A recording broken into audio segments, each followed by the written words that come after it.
test your knowledge. One more time. What does someone have to do to go to heaven? The answer is to look to the 10 Commandments. Have you loved God before all else? That's the requirement of the first commandment. Or have you broken the second by making God in your mind that you're comfortable with Him, with a God to suit yourself?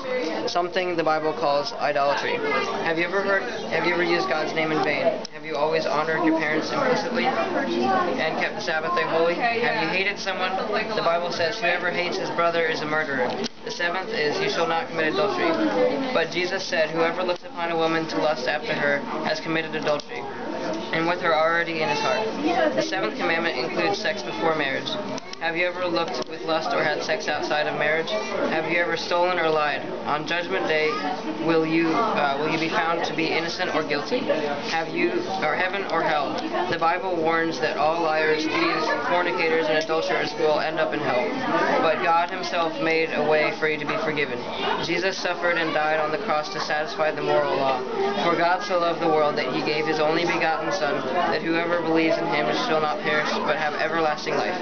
Then He rose from the dead, defeating death. That means that God can forgive you and grant you a gift of everlasting life. Today, confess your sins to God, put your trust in Jesus to save you, and you will pass from death into life. You've had God's promise on it.